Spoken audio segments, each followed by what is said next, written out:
Welcome to Real Chat with Kat, the podcast that's all about real conversations for real transformation. I'm your host, Kat Polsinelli, professional speaker, MC, and best-selling international author.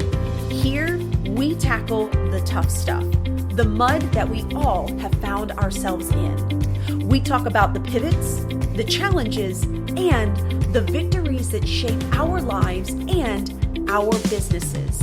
From overcoming trauma and finding your voice to navigating life's unexpected twists, we get raw, honest, and open. You'll hear from inspiring guests who share their stories of resilience, healing, and growth. Whether it's breaking through emotional abuse, embracing self-worth, or thriving in entrepreneurship, you'll find connection, empowerment, and the tools to keep you moving forward. So grab your favorite drink, settle in, and get ready for stories that hit home and conversations that make a difference. Let's get real together. Hello, everyone, and thank you so much for joining me today on this episode of Real Chat with Kat. We are back for another amazing episode. Oh, by the way, I wanted to give a real quick shout out to every single person that is listening right now, that has been listening before, and to all of my amazing guests that have been a part of this podcast. We just hit top 5% globally on listen notes, meaning we are being shared and listened to more than 3 million and something podcasts that are out there. This is insane. Being able to just talk to people, do something that I love to do, and bring things to you that you can connect with. And we are now in the top 5%. How cool is that? So thank you to everyone that is currently listening, that has been listening before, to all of my guests that have been out there. You guys are the reason why, one, I continue to do this, and two, the reason why we have made it as far as we had in this podcast. So thank you so much for joining me today. We're going to do a little bit of a solo episode again, and I really wanted to kind of dive into some vulnerability today, a little bit of openness and honesty with ourselves, and kind of really bring it in with empowering ourselves, especially as you know, we're moving into the end of the year. For a lot of us, we may be moving into some family dynamics. We're going to be moving into holidays and all the things that go with all of it, right? And I understand that we all have some form of silent battles, right? The ones that we fight behind with the smiles, the ones that are behind the titles that we put out there, the labels that we give ourselves or other people have given us, or the fantastic saying of, oh, I'm totally fine, right? And for years, I fought my own very quietly because I believed that strength meant silence, right? Or that I didn't need to burden other people with what was going on in my life, right? I didn't want to get in their way. I didn't want to take away from their time. I didn't want for them to worry or feel sorry for me. I'm sure many of you listening out there can connect with that as well. But the truth is, that silence almost broke me. So today I want to talk a little bit about these invisible battles that we all are going through, have gone through, because these are the ones that we don't post about, right? These are the ones that nobody knows about, sometimes down to our family, our kids, our spouses. And I really want to have a conversation about why breaking that silence might actually end up saving your life. Now, if you've been listening to the podcast for a while, you may know my backstory. I was in an abusive relationship for 10 years. I was in there from 18 to 28. When I left that relationship, I had two boys. They were 10 and 7 at that time. They're now 21 and 17. So we've had a lot of growing, we've had a lot of healing, and a lot of space to not be vulnerable and finally choose to be vulnerable. And when I think about that, I think of all of the times that I stayed very silent when it came to the things that I was going through, right? That internal war that I was constantly battling, not only because of my situation, but, you know, what others might think, right? So there was the fear of leaving and not knowing what might happen, the fear of judgment by other people if I told them what happened, or feeling like people would feel sorry for me and help me out of pity, right? There's all these things that we're constantly battling inside of ourselves, right? And unfortunately, what that means is you are causing your own breakdown. Now, yes, were there external forces? Were there things that I was constantly dealing with that I didn't necessarily have control over or I didn't feel like I had control over? Absolutely. And each one of us have been in or may currently be dealing with a situation like that. And when you choose to be silent, when you choose to fight every single one of your battles alone, you are not able to live your life to the absolute fullest. And so, if you have ever felt like you had to keep it all together while falling apart inside, this episode is going to be for you. Oh, silent battles. So, silent battles aren't just trauma. I want to make that very clear because I do understand that not everyone has experienced abuse, not everyone has been in a bad relationship. There can be anything that weighs on your heart and goes unspoken is a form of a silent battle, right? For example, we've got shame. That's always a big one. Depression. We know that's a huge topic right now. Grief, low self-worth, imposter syndrome. I know that's a huge one with my entrepreneurs, right? And then we do have abuse, burnout. How many are you in a job that you don't like anymore and you continue to do it because you don't feel like you have a way out? That's a silent battle that you are facing. Maybe it's the fear of failure. Maybe it's loneliness. And we hide from these things because we are afraid. I know that for me, it was the fear of judgment or the fear of burdening others, right? Or the big one, we don't want to be seen as weak. And that is a word that I've really had to learn to redefine in how I speak it and how I utilize that term. You know, we live in a society where we're supposed to only show the happy. And, you know, with social media nowadays, it's very easy to get caught up in someone, quote unquote, living their best life, but you're not seeing all the things they're not sharing. And it's one of the reasons why, you know, if you follow me, there have been posts and reels where I am breaking down. I have been crying. I am giving you an insight to the darker days because even though I have an amazing life now and I have made so many changes and so many shifts, there are still days when things just suck. Now, I do my absolute best to consider those moments now instead of days, but it's all the same, right? We all have moments where we feel like that.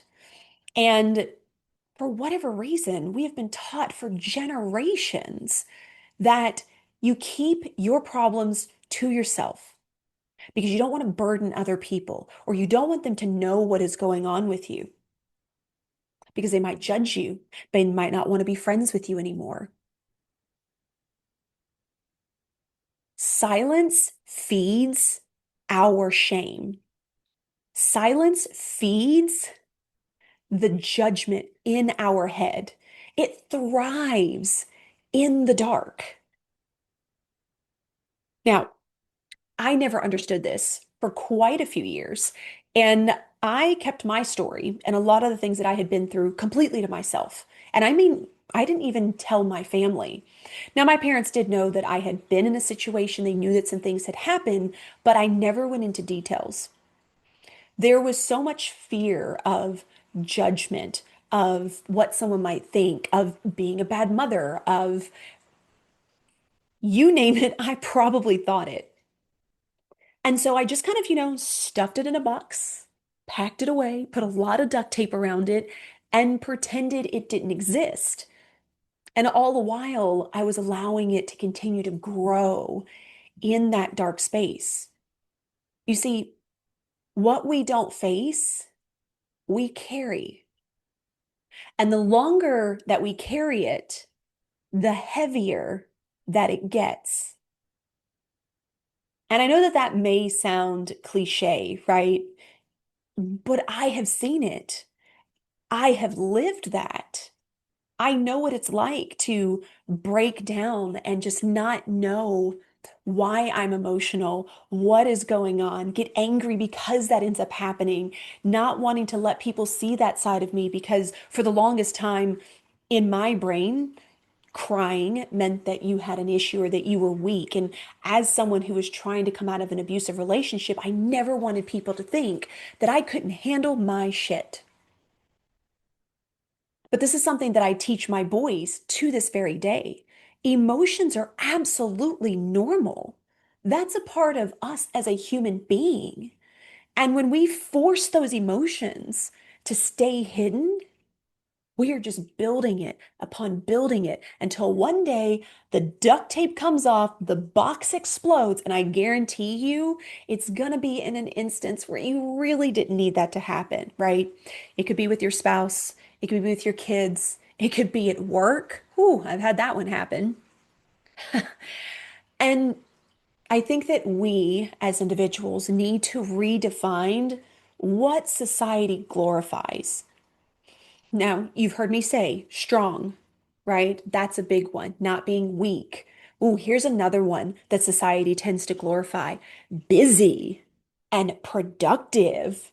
Okay, now, how many of you listening have used that word? Oh my gosh, I am just so busy. There are so many things going on in my life. And now, don't get me wrong. I was a single mother working 50 and 60 hours a week with two kids that had to go to after school care, that I would then have to rush from work to go pick up minutes before they close, to get home, to do homework, to clean up, to all the things, right? I understand the term busy. And we've also kind of used that as like a blanketed statement for everything that we do in our life. And it's become this, if you're busy, then you're productive and you're getting things done. But if you decide to sit on the couch for an hour and watch your favorite TV or take a weekend to like do absolutely nothing because your body just needs time to rest, that becomes a problem. And that took me a really long time to understand the difference between a really full, slammed schedule and just staying busy for the sake of being busy. One of the things that I don't feel like that we honor and celebrate enough is honesty, what it takes to heal, and rest. Rest is something we all need. I can't tell you how many times in my career, in building my business, in starting my podcast, that I was always doing something. Oh, I got to check these emails and now I got to do this. And then I'm going to go do this. And I'm only going to take a 30-minute lunch because I need to make sure that I'm doing this. And I had a coach that I was working with, and she asked the question, right? Why Do you feel like you always have to be doing something? And I said, well, I don't mind watching a good TV show and things like that, that I don't mind that. She said, yeah, but like if you were to just kind of sit down, just go sit outside, right? No phones, no electronics, just sit and be. And I was like, well, I mean, I can do that for a short amount of time, but I don't want to be considered lazy. You've heard that word. How many times have you described yourself as that? And she said, well, are you a lazy person? I said, well, no. I get my stuff done. I do what I need to do for my kids. And she was like, have you ever been a lazy person? I was like, absolutely not. I've always, taken care of my things and gone above and beyond for other people and, yada, yada, yada. And she said, well, how are you going to be a lazy person then if that's not who you already are? Right? A moment to like really reflect. I was like, um, I don't, I don't know. I mean, I'm not a lazy person, so I guess I was really stumped, you guys, because so many of us have grown up in environments where our emotions, the way we felt about things, were dismissed, or it was considered dangerous or something you shouldn't do, or it's not ladylike, or it's not polite. Like, go ahead, put your label out there. We've all heard it, right? And even more concerning, we've probably taught it to our kids. We've probably repeated it to other people that we know. We've probably repeated it to ourselves. And so we've created a space where being able to just be honest, to make space for healing and working through things, or to just rest is risky or not right. And so that becomes this additional layer of silence, right? We end up silencing ourselves with all of that and preventing it because we think that we're protecting ourselves, right? We're doing what we're supposed to be doing. We're following what we have been taught, what we grew up with, or what we believe. But what we're actually doing is preventing ourselves from being able to connect, from being able to connect in the moment, from being able to connect with ourselves, to being able to connect with our emotions, to connect with others at a very deep level. We're severing that connection because for whatever reason, we're afraid, we don't have the capacity to make those moments for ourselves. And I know, myself, even to this day, I have to remind myself that silence is not always safe, right? Let me give you an example. I'm sure you've been here. You're with your spouse. You guys are driving and they say, I'm hungry. And you're like, yeah, I am too. And they're like, all right, where would you like to go? And you're like, oh, do I tell them? Well, I know that they don't like this. So if I say that, they're probably not going to like it anyway. And they're probably going to tell me no. So maybe I'm totally fine. Whatever you want. Whatever you want. I'm good with whatever. When in the back of your brain, you're like, I really want tacos. Now, don't get me wrong. There have been times where I'm like, I have zero clue what I want to eat. I'm just hungry. Okay. But there have been so many times where I've been asked that, and my husband will even give me options. And I'm like, I don't know. You choose. And I have to remind myself that I am totally capable and it is safe to be able to speak up, to give that opinion, even if it's not where we go to eat. And for the longest time, I did that in other relationships. When things were brought up, I would stay to myself because my brain was like, here we go again, another argument. They're not going to do this. We as people are really great at creating entire scenarios in our head that aren't even real and playing it out. And then that becomes the reason why we don't say anything. Now, let me preface it that with I also understand for us that have been in unsafe environments that there's a really good chance we know that that's what's going to happen, right? In my abusive relationship, I knew what I could say and what I couldn't say, what I could get away with and what I couldn't get away with. So there are some dynamics to that, right? And now that I'm in a space where I'm in a healthy relationship, I have done a lot of healing. I have to remind myself that I still have the ability to speak up because we tend to convince ourselves that no one will understand or that they won't agree. Or we have that one scenario in the back of our brain where we spoke up to someone and we were shot down. And our brain held on to that. And so the next time we were in a similar situation, our brain immediately was like, whoop, we don't want to deal with that again. Don't bring that up. Let's not be in those emotions. That sucked. And so what you do is, again, you keep yourself silent and disconnected. I had to learn that silence just put me in a cage. And my brain saw that cage as we're keeping the bad things out. But what it was also doing is allowing me to think that every scenario across the board, regardless of who it was that I was talking to or what it was that I was doing, if there were any similarities, I already knew the outcome. And so we have to relearn those or assess the situation that we are in, right? I know that when I'm having a conversation with my husband, that he is not going to attack me or treat me the way that I have been in other relationships. And so when we are conversating and I do hold back with things, I take a moment to pause and I remind myself that I am safe. And I remind myself that I can have this conversation. And I also remind myself that we have had multiple conversations before and this has never happened. So, yes, brain, I understand that you see these scenarios, but that's the past. So that's an old belief and it's no longer true. And that's the great thing about us is we can change our beliefs constantly, every day. We just have to choose to.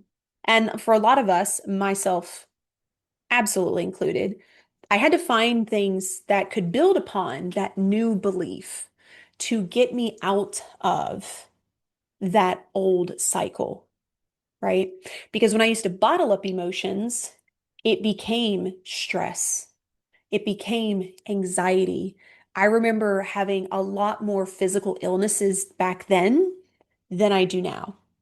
Or for a lot of us, and especially in our men, it's anger. So, with this form of silence, what we're doing is we're isolating ourselves and we're reinforcing that belief that we're alone or we can't trust them or we have to be careful what's going to happen because XYZ.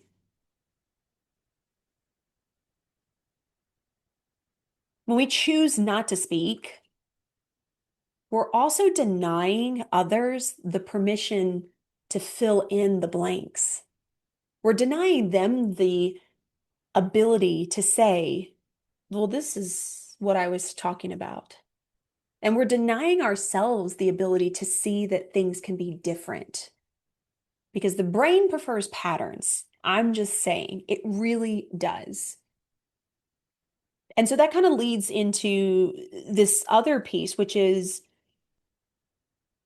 when you get in these situations, when you're working to get out of them, that means that you're healing, right? You're working on doing things differently. And that healing isn't going to happen without honesty, right? Which means we have to speak up. And unfortunately, honesty sometimes is met with pain or the fear of hurting others, right? And so again, we kind of silence it down.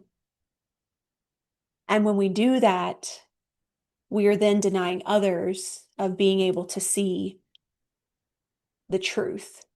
Now, don't get me wrong, some people don't want to see the truth. I deal with people like that. That's totally fine. However, it's not my job to make them comfortable. It is my job to believe in myself and to honor myself. There is an absolute way to be honest and to have conversations without being an a-hole. Had to learn that one too, because that silence, it isn't protecting us from the pain. It's taking your pain and it's protecting it from healing.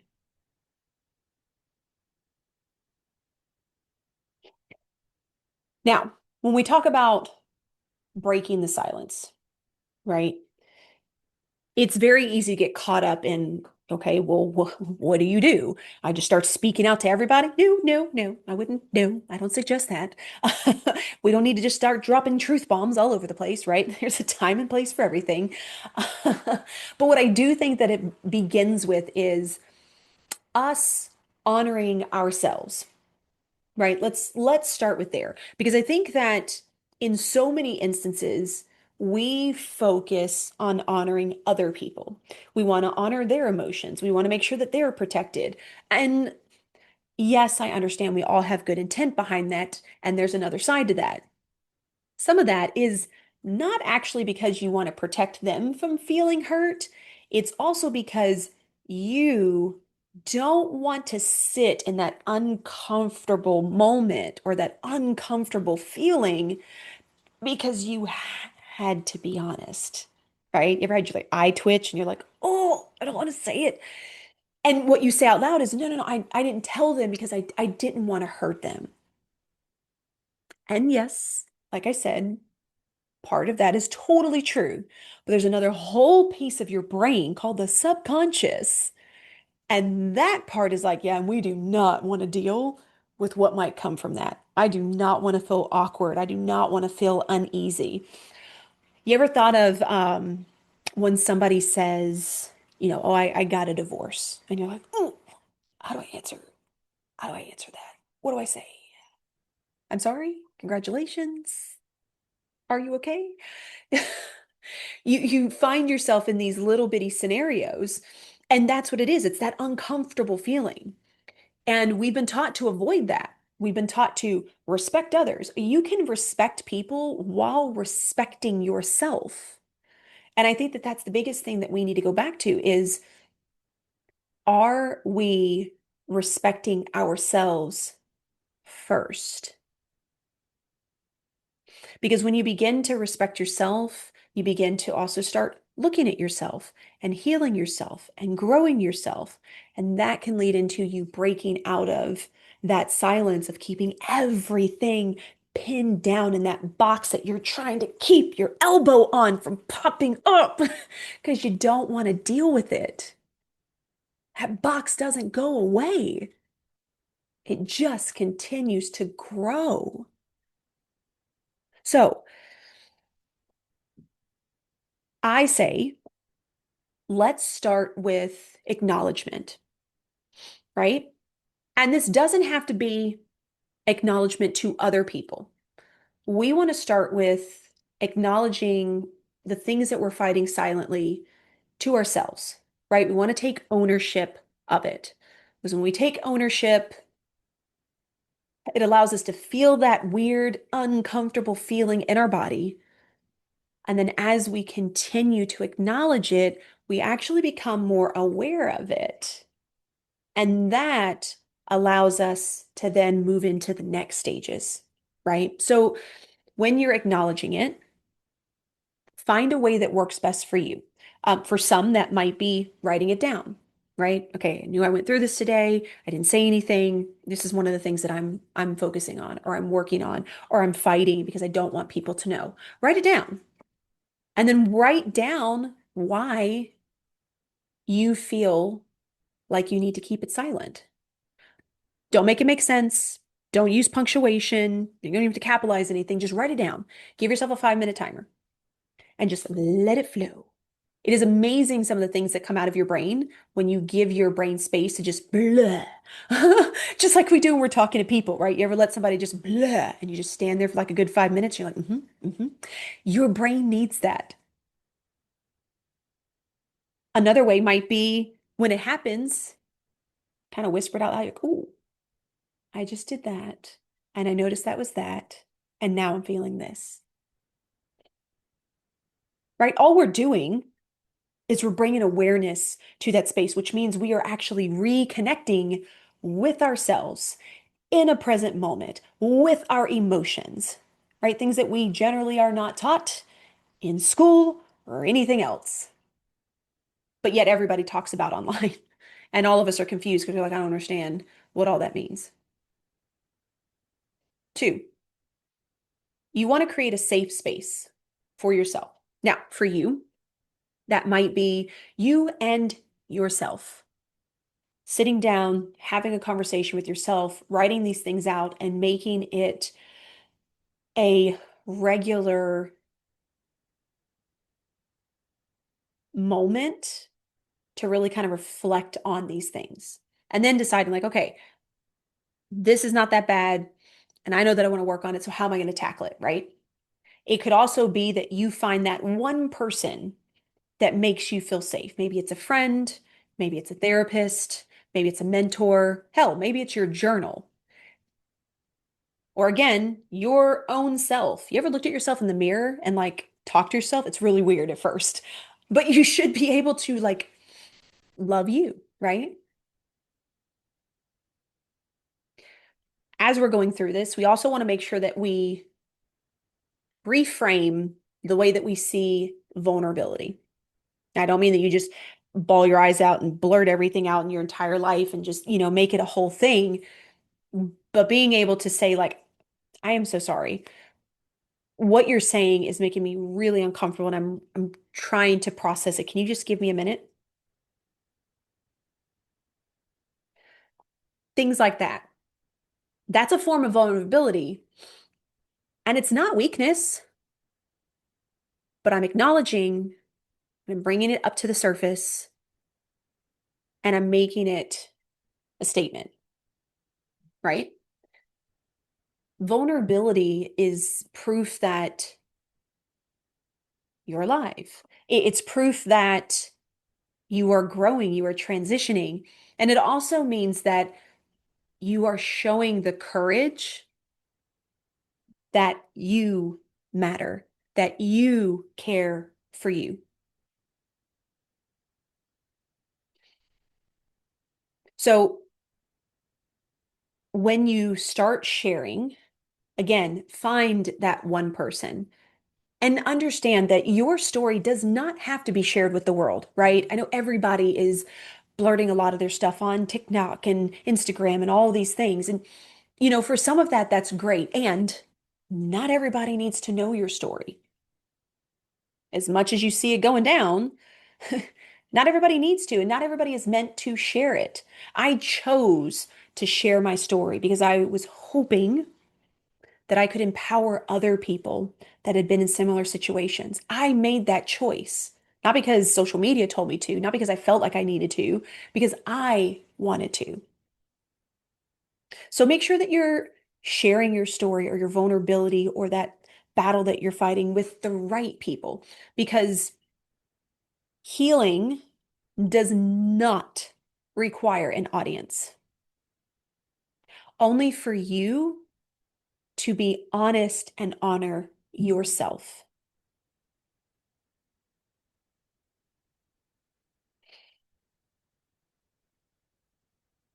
Scars carry wisdom.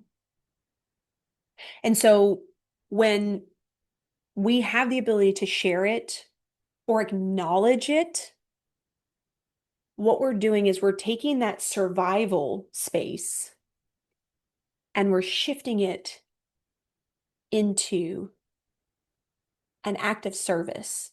We're shifting it into lessons that we get to now use that we can give impact to others, right? Even if it's not just sharing your story to share your story, you may have a conversation with a friend who ends up being open and vulnerable with you. And then you're like, oh, I went through this. I have this knowledge. This is what happened. I want to share with them what I have learned so that they can heal quicker. That is the point of working through our pain.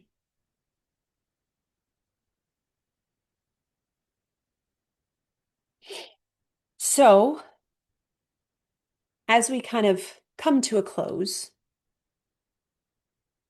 I want you to really reflect on you. I got a couple questions for you, and I just want you to think on this. Are you currently allowing the battles that you are facing to stay silent, to stay hidden, and to define who you are?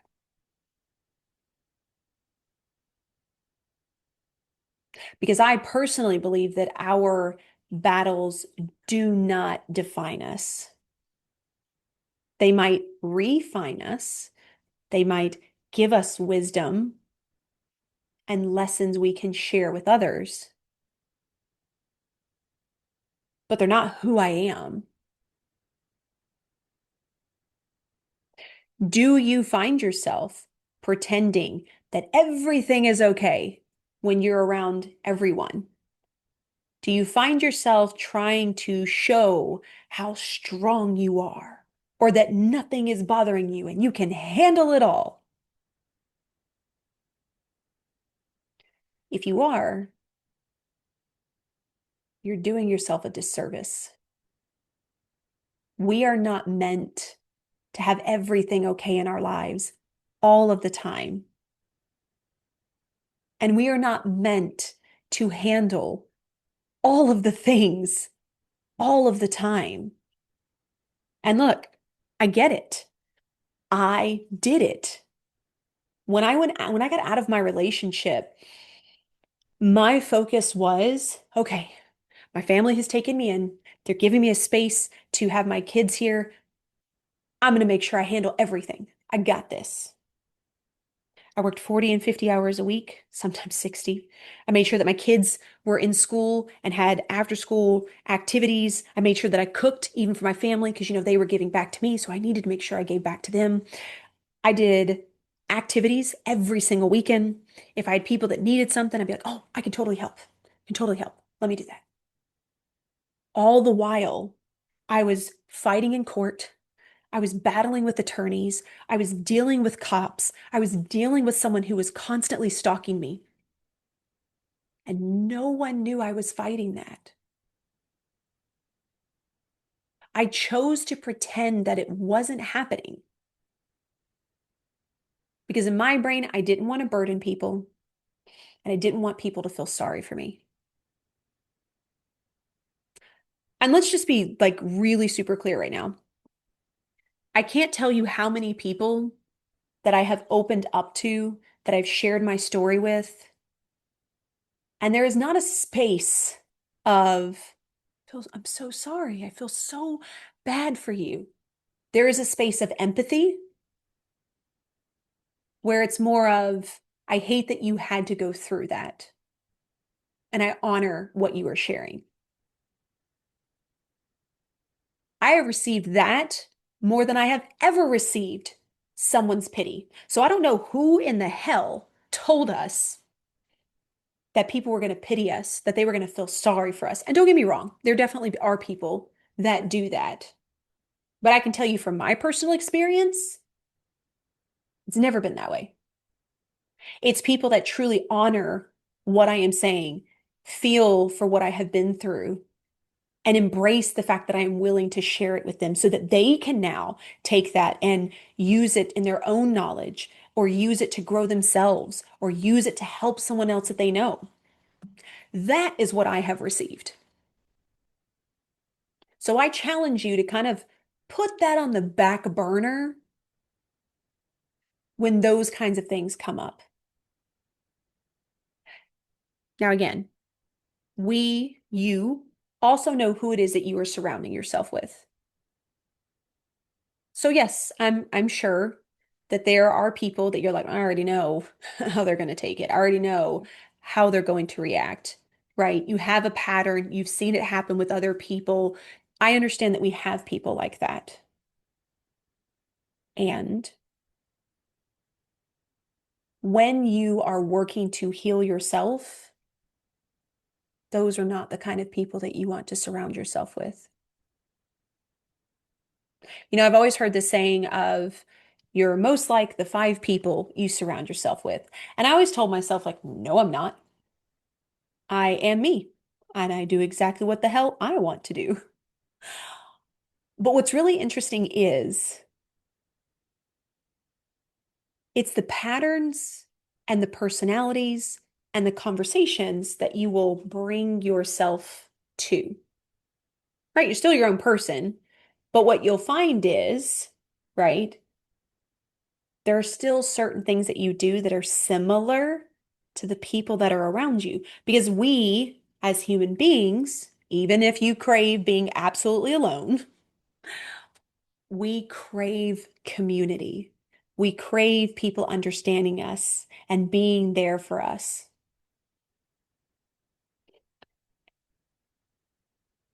And so if you notice that you are in the same cycle, you're in the same patterns, and you're like, but I am shifting this, I want you to pay attention to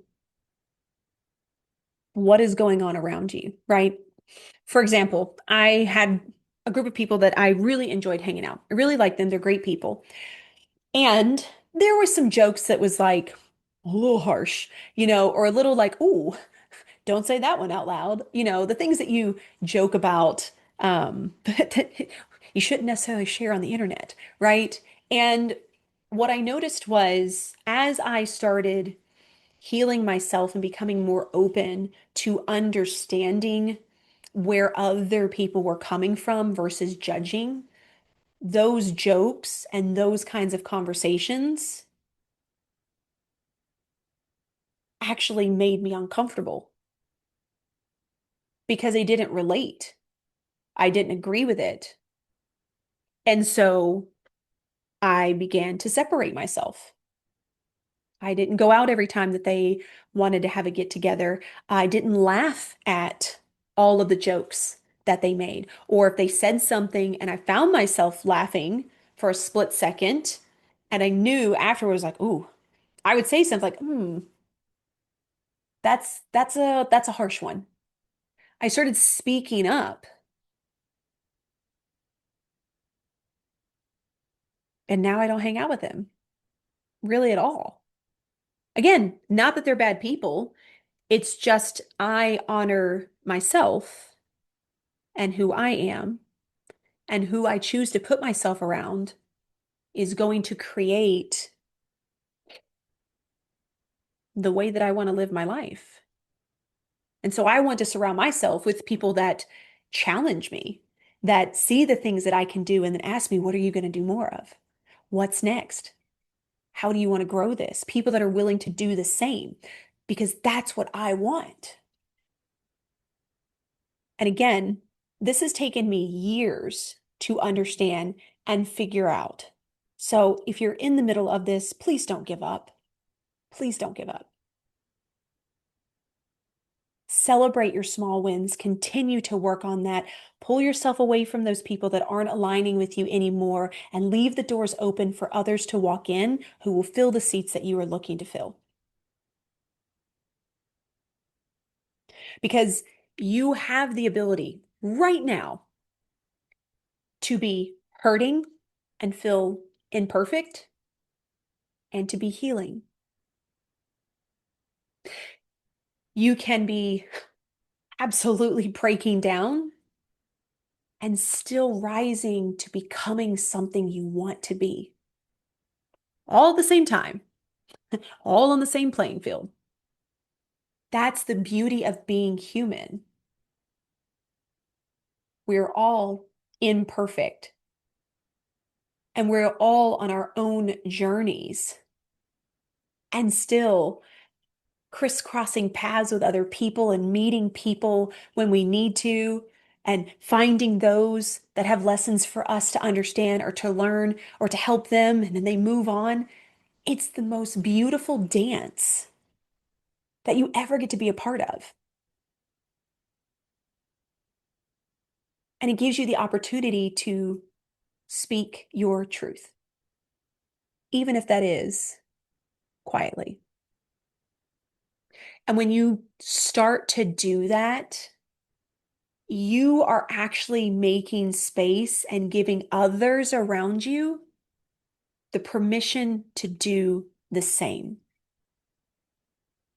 Because whether you think it or not, someone is looking up to you.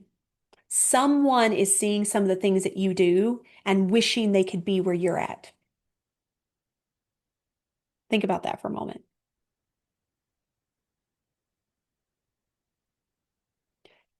So when you lean into you, you give others that permission to do the same. And we're all looking for that. We're looking for that permission. We're looking for that validation. We're looking for that sign.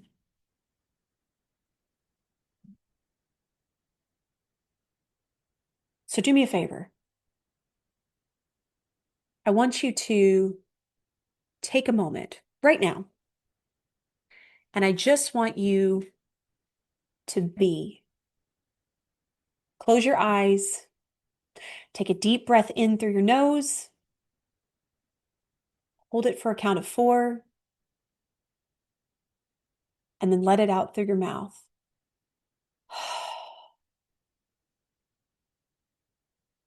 Shake it out. Move your arms around. Move your body around. And know that you've got this. No matter where you are at in your life, you've got this. You've already been through things. You'll continue to have things in your life that happen, and you will continue to move through it. That is the beauty of being human. Even the waters that run through the river run over rocks and hit trees and bounce back off of things, yet it still keeps moving. And if you're someone like me, it's absolutely beautiful to watch.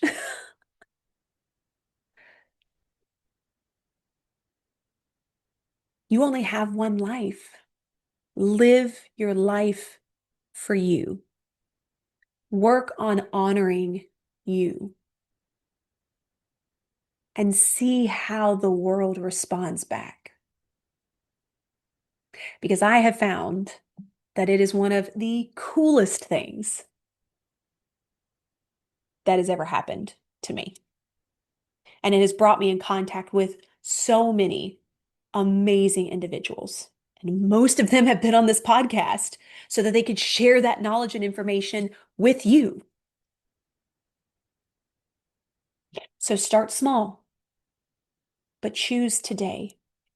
Not next week, not when you're feeling better, not in the new year, now. Because you're important now. You are courageous now.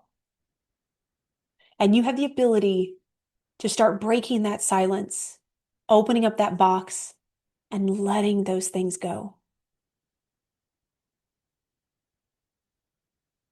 Thank you so much for being a part of the podcast today. I hope that you are able to really reflect and take something away from this that is going to directly impact you or someone you know's life.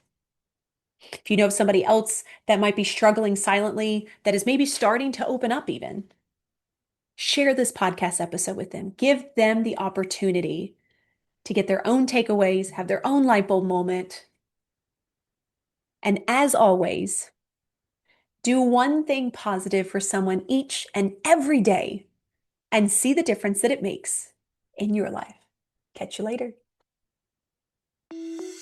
Thank you so much for tuning in to Real Chat with Kat today, where real stories meet real solutions.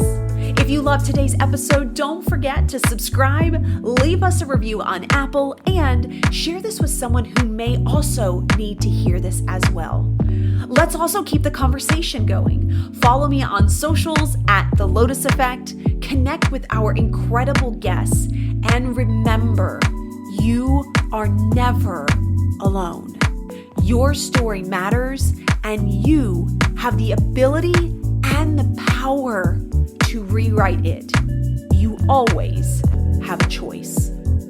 Until next time, stay strong, stay inspired, and keep showing up as the incredible, unstoppable